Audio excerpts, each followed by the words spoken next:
Elles aient été annoncées presque concomitamment avec l'annonce par notre gouvernement d'une nouvelle traque contre les bandes de malfrats qui terrorisent à nouveau les quartiers périphériques de la capitale, ne peut être considéré que comme un véritable appel du pied au crime et à la subversion qui a été entendu par ces malfrats. Et ils sont montés au créneau avec plus d'audace, comme l'illustre le drame récent des 6 corps de personnes tuées portant des traces de coups portés avec des instruments contondants du genre de ceux utilisés par les tristement célèbres Kuluna qui ont été récemment repêchés de la rivière Njili, il y a quelques heures seulement. Mesdames, Messieurs de la presse, face à de tels criminels endurcis, se dressent nos forces de sécurité, ainsi ridiculisées, vilipendées, discréditées, par ceux-là même dont elles sont pourtant en droit d'attendre appui et soutien, parce qu'ils prétendent être venus au Congo pour stabiliser la République démocratique du Congo. Le gouvernement de la République remercie ses partenaires du Bureau conjoint des Nations Unies aux droits de l'homme qui ont spontanément offert une assistance pour l'enquête au sujet de ce nouveau crime inqualifiable de la rivière Njili, mais il estime qu'il serait plus efficace pour ce partenaire d'aider nos forces de sécurité en cessant de les déstabiliser et de les affaiblir par des campagnes infamantes fondées parfois sur des allégations du tout venant, insuffisamment avérées et souvent politiquement motivées. Ces ingérences avilissantes et inacceptables dans leurs principes sont, hélas, malheureusement, défendues par une certaine opposition congolaise, composée de compatriotes portés par des rancœurs personnelles et par des projets égocentriques contraires aux intérêts nationaux. Un tabloïd paraissant à Kinshasa, et je pense qu'il est représenté ici parmi vous, et qui reflète habituellement les vues de l'opposition, nous a même gratifié il y a quelques jours du concept inédit, je le cite, d'ingérence bénéfique.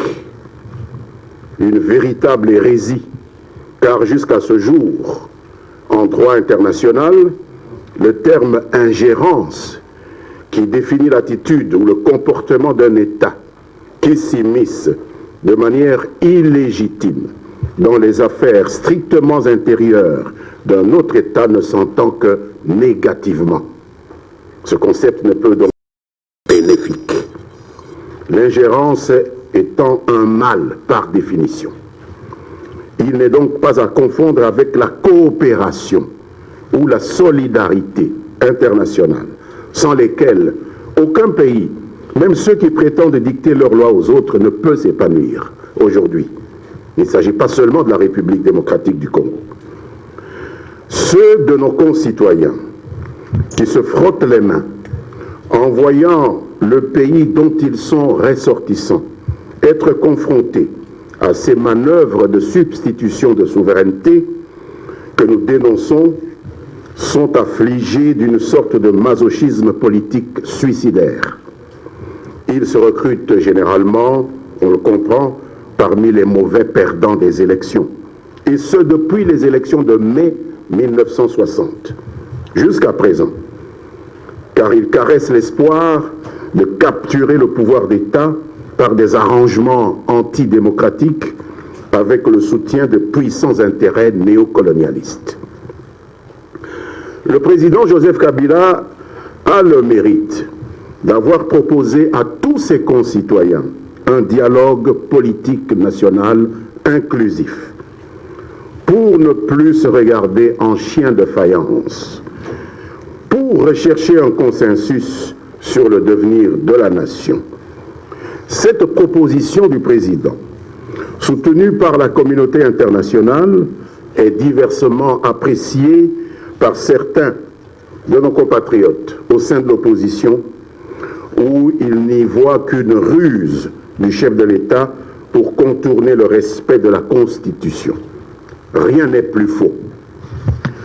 Nous respectons la liberté de pensée de ceux qui soupçonnent le président de pires intentions, mais force est de constater qu'il en est parmi ceux qui s'affichent ainsi le plus bruyamment comme des fins limiers chargés de contrer une prétendue manœuvre contre l'émancipation sociopolitique du peuple et la démocratisation dans les belles perspectives proclamées naguère par les pères des indépendances africaines comme le docteur Kwame Nkrumah. Ceux-là sont tout sauf crédibles dans cette posture. Certains d'entre eux, rappelez-vous, ont notoirement trempé dans les complots et les pogroms les plus sordides qui ont émaillé l'histoire de notre pays. Ce fut le cas notamment de la neutralisation du premier gouvernement démocratique de ce pays et de l'assassinat de son chef, Patrice Emery Lumumba, disciple de Kwame Nkrumah, en 1960 et en 1961. Ils ont aussi pour d'autres trempé dans des massacres de populations kassayennes au Katanga au début des années 90, pour lesquels ni les uns ni les autres n'ont jusqu'à présent jamais eu à rendre compte. C'est le comble de l'ironie, c'est le comble du cynisme que ces compatriotes se permettent aujourd'hui de distribuer des bons et des mauvais points à qui ils veulent dans le laborieux processus de démocratisation en cours dans notre pays. Mesdames, Messieurs de la presse, les Congolais ont par ailleurs besoin de leaders en pleine possession. Lorsqu'on a entendu un candidat à président de la République présenté par d'aucuns, surtout à l'étranger, comme sérieux, déclarer sur une chaîne française que selon la Constitution congolaise, il n'est pas envisageable que le président de la République en exercice restât en fonction à la fin de son mandat, même si l'élection présidentielle n'était pas encore organisée, alors que l'article 70 de la dite Constitution dit exactement le contraire, on se rend à l'évidence qu'il ne maîtrise rien de la Constitution ni des lois du pays à la tête duquel il veut se positionner. Il a également affirmé, sans rire, avoir été, je vais le citer, condamné par ce même parquet qui m'a autorisé à aller me faire soigner à l'étranger. Fin de citation. Un parquet qui condamne. Scandalisé, je vais vous faire une confidence, une dame, vendeuse de bitoyo à Lubumbashi, m'a téléphoné pour me dire tout le mal qu'elle pensait des honorables députés provinciaux de l'ex-province du Katanga, qui avaient osé confier les rênes de cette province à une personne qui ignorait ce que elle, avec son petit brevet de cycle d'orientation, avait appris, à savoir que si le parquet instruit et poursuit des infractions, seul un tribunal condamne. Le parquet ne condamne pas. J'ai pris sur moi de parler avec cette dame, de relativiser ses critiques contre les honorables élus de l'ex-province du Katanga, en lui disant que cet ancien gouverneur pouvait tout aussi bien avoir falsifié son curriculum vitae pour convaincre les grands électeurs que sont les députés provinciaux de l'ex-Katanga. Une éventualité d'autant plus probable que la falsification est une pratique d'usage très courante chez l'intéressé, dont la condamnation par le tribunal de paix de Lubumbashi-Kamalondo, qu'il a tenté malhonnêtement de confondre avec l'instruction pénale toujours en cours du dossier du recrutement des mercenaires devant le parquet près la cour d'appel de Lubumbashi, a été primordialement donnée par une infraction de faux et usage de faux aux dépens d'un sujet grec, M. Stoupi, dont l'avocat vous a expliqué, je pense, dans un point de presse organisé sur mes services il y a quelques jours, les tenants et les aboutissants, et qui ne concerne en rien le gouvernement de la République démocratique du Congo. Il s'agit de faux et d'usage de faux. Tout ceci pour demander aux faiseurs des rois autoproclamés sous nos tropiques qu'ils peuvent mieux choisir leurs pions. En un mot commençant, Le gouvernement de la République démocratique du Congo engage ses partenaires à résister à la tentation impériale devant les difficultés conjoncturelles de notre pays. Nous les invitons à ne pas mettre de l'huile sur le feu. Nous les invitons à contribuer plutôt à la stabilisation de la situation dans ce pays dont le peuple n'a que trop souffert de toutes sortes de convoitises, de toutes sortes d'ambitions mal gérées depuis l'aube de l'indépendance. Exiger la tenue des élections crédibles dans des délais contraignants dont on sait qu'ils ne peuvent être tenus faute de moyens, tout en encourageant ceux qui ne rêvent que plaie et bosse, revient pratiquement à créer les conditions des violences que l'on prétend par ailleurs vouloir prévenir. Le gouvernement appelle une fois de plus les vrais amis du Congo, les vrais amis des Congolais, à soutenir, comme il le fait lui-même, la Commission électorale nationale indépendante afin de lui permettre de poursuivre sans désemparer les préparatifs d'un processus électoral fiable, viable et apaisé. Il est contre-productif de se limiter à multiplier des injonctions combinatoires, humiliantes et irréalistes que nous ne pouvons que rejeter sur les dates d'organisation de telle ou telle autre élection, jugées plus intéressantes pour certains, alors que toutes les élections se valent pour les populations congolaises. Nous nous félicitons donc des efforts du facilitateur désigné par l'Union africaine, l'ancien Premier ministre togolais, M. Edem Kodjo, pour rendre possible la recherche d'un consensus entre fils et filles de la République démocratique du Congo afin d'avancer vers de telles élections. Pour le gouvernement, les acteurs congolais de la classe politique et de la société civile, toutes tendances confondues, ont un réel intérêt à se joindre à ces efforts au risque de brûler la maison commune. Quelques compatriotes, et pas des moindres, continuent à se laisser bercer par les promesses ou les miettes des intérêts particuliers de quelques fauteurs de troubles étrangers, qu'ils soient États ou organisations non gouvernementales internationales, pour des schémas de sortie de crise conflictuelle, et rejettent toute recherche d'un compromis par le dialogue national inclusif. Nous pensons qu'ils ont tort. Le gouvernement les invite, une fois de plus, à revenir à la raison avant qu'il ne soit trop tard pour notre peuple. Nous avons entendu hier les propos désabusés d'un ancien Premier ministre britannique, M. Tony Blair, qui a présenté des excuses pour l'interventionnisme musclé de son gouvernement et d'autres gouvernements occidentaux en Irak, un pays dont l'existence, vous le savez, ne tient aujourd'hui qu'à un fil, alors que toutes les possibilités d'un règlement pacifique, a-t-il dit, n'avaient pas été épuisées. Mais que valent ces excuses 13 ans après pour les Irakiens, et particulièrement pour les centaines de milliers d'Irakiens qui sont morts déjà, ou qui sont estropiés à vie du fait de ces affrontements fratricides. Le gouvernement appelle donc tous les Congolais à un sursaut patriotique. Il engage les Congolais à se méfier de ce qui s'apparente plus à des caprices intéressés de puissances arrogantes qu'à de la solidarité avec notre pays.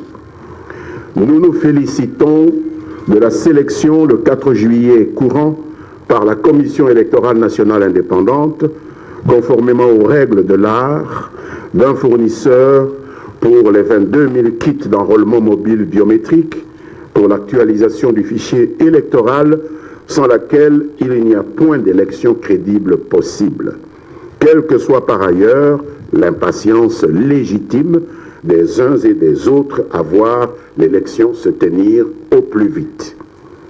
Avec cette sélection, on peut dire que la République démocratique du Congo est entrée de plein pied dans le processus électoral de 2016, quoi qu'en disent les sceptiques. Et c'est une bonne chose. Je vous remercie. 800 personnes qui ont péri dans une véritable folie meurtrière. Hommes, femmes, enfants, nourrissons, de la ville de Béni, de vivre enfin normalement et délivrer de la peur.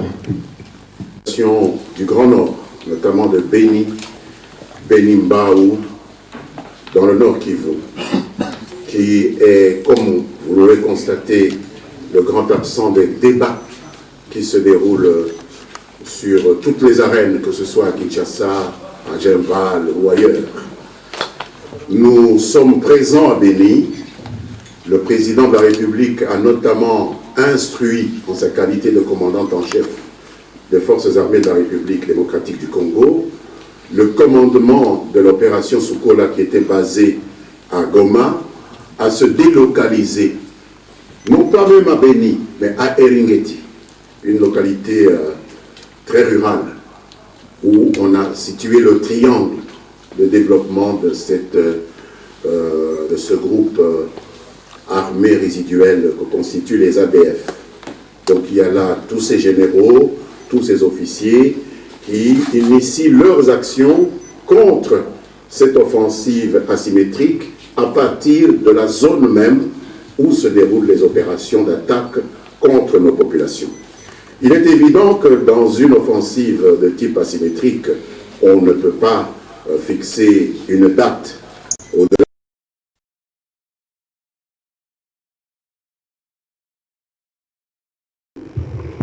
Par une véritable avalanche de prétentions impérialistes de la part de proconsuls autoproclamés qui, de Washington à Bruxelles, en passant par d'autres capitales occidentales, prennent prétexte des difficultés et des divergences internes autour du processus électoral de 2016 dans notre pays pour mettre littéralement le grappin sur nous en essayant avec une témérité frisant le racisme de faire marcher à reculons le train de l'histoire.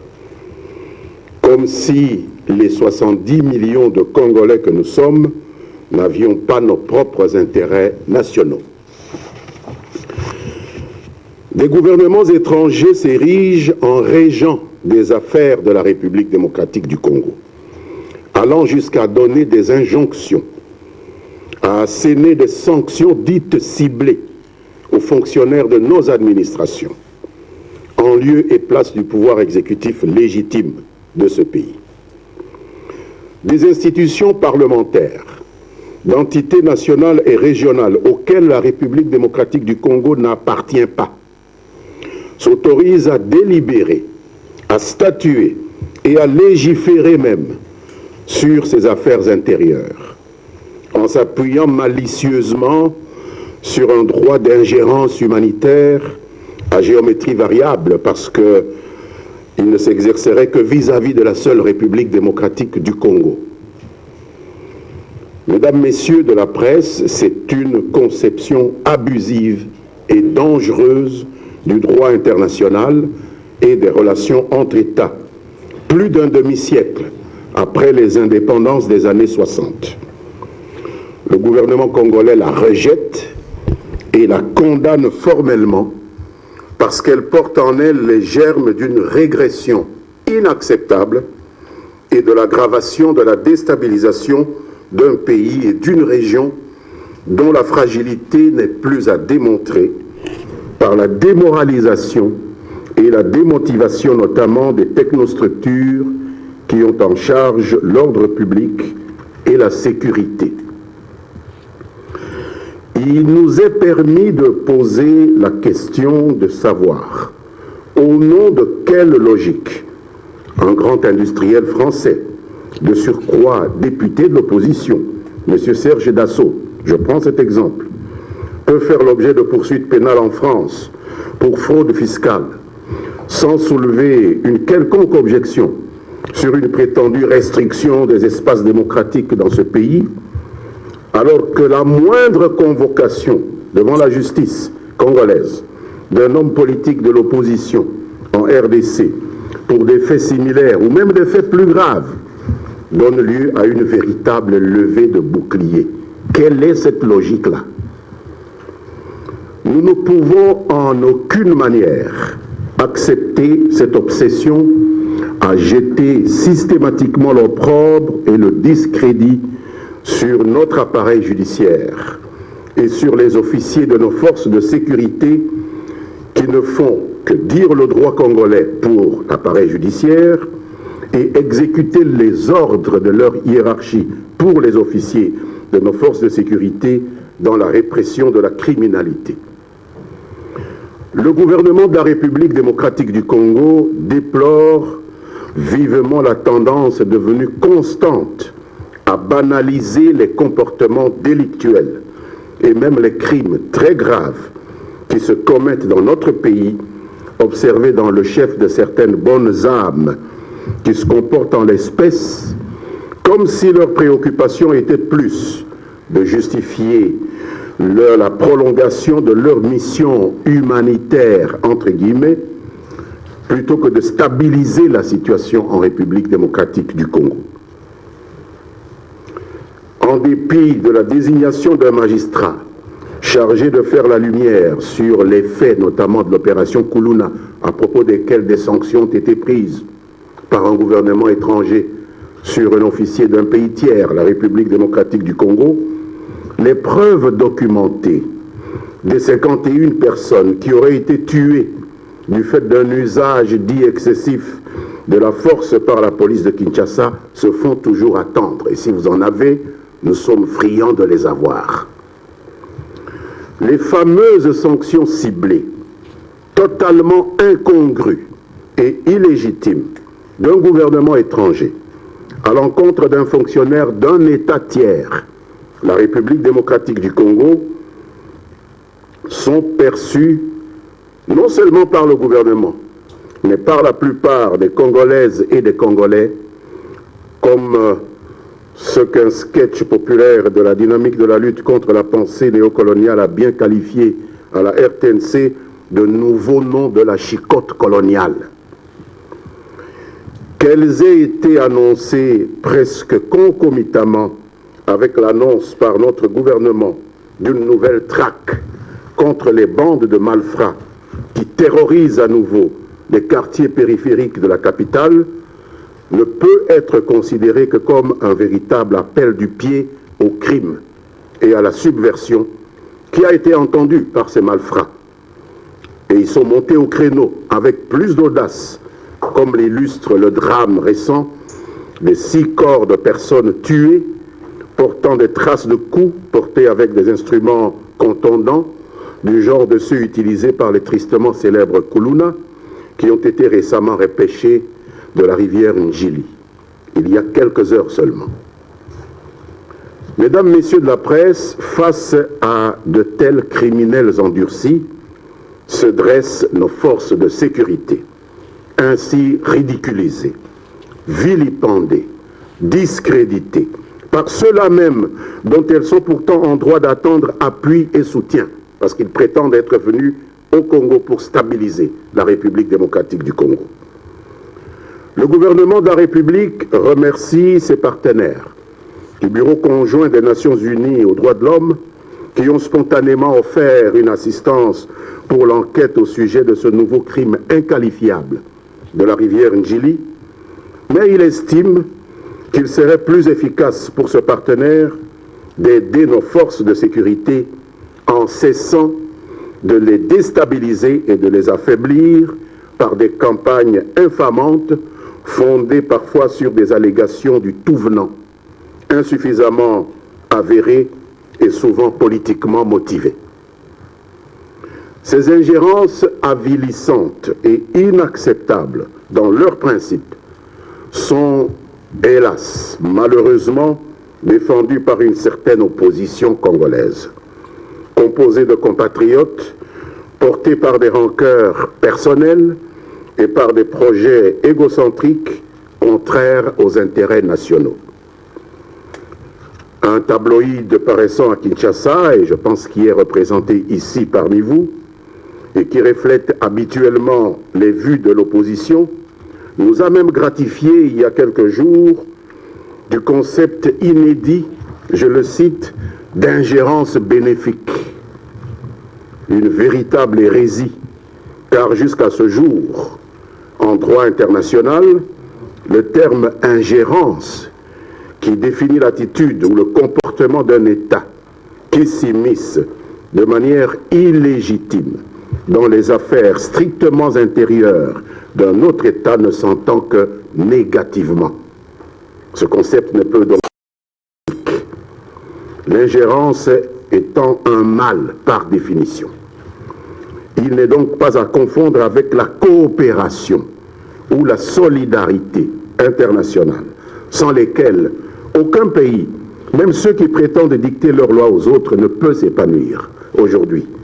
Il ne s'agit pas seulement de la République démocratique du Congo. Ceux de nos concitoyens qui se frottent les mains en voyant le pays dont ils sont ressortissants être confrontés à ces manœuvres de substitution de souveraineté que nous dénonçons sont affligés d'une sorte de masochisme politique suicidaire. Ils se recrutent généralement, on le comprend, parmi les mauvais perdants des élections. Et ce, depuis les élections de mai 1960, jusqu'à présent. Car ils caressent l'espoir de capturer le pouvoir d'État par des arrangements antidémocratiques avec le soutien de puissants intérêts néocolonialistes. Le président Joseph Kabila a le mérite d'avoir proposé à tous ses concitoyens un dialogue politique national inclusif pour ne plus se regarder en chien de faïence, pour rechercher un consensus sur le devenir de la nation. Cette proposition du président, soutenue par la communauté internationale, est diversement appréciée par certains de nos compatriotes au sein de l'opposition, où ils n'y voient qu'une ruse du chef de l'État pour contourner le respect de la Constitution. Rien n'est plus faux. Nous respectons la liberté de pensée de ceux qui soupçonnent le président de pires intentions, mais force est de constater qu'il en est parmi ceux qui s'affichent ainsi le plus bruyamment comme des fins limiers chargés de contrer une prétendue manœuvre contre l'émancipation sociopolitique du peuple et la démocratisation dans les belles perspectives proclamées naguère par les pères des indépendances africaines comme le docteur Kwame Nkrumah. Ceux-là sont tout sauf crédibles dans cette posture. Certains d'entre eux, rappelez-vous, ont notoirement trempé dans les complots et les pogroms les plus sordides qui ont émaillé l'histoire de notre pays. Ce fut le cas notamment de la neutralisation du premier gouvernement démocratique de ce pays et de l'assassinat de son chef, Patrice Emery Lumumba, disciple de Kwame Nkrumah, en 1960 et en 1961. Ils ont aussi pour d'autres trempé dans des massacres de populations kassaïennes au Katanga au début des années 90, pour lesquels ni les uns ni les autres n'ont jusqu'à présent jamais eu à rendre compte. C'est le comble de l'ironie, c'est le comble du cynisme que ces compatriotes se permettent aujourd'hui de distribuer des bons et des mauvais points à qui ils veulent dans le laborieux processus de démocratisation en cours dans notre pays. Mesdames, Messieurs de la presse, les Congolais ont par ailleurs besoin de leaders en pleine possession.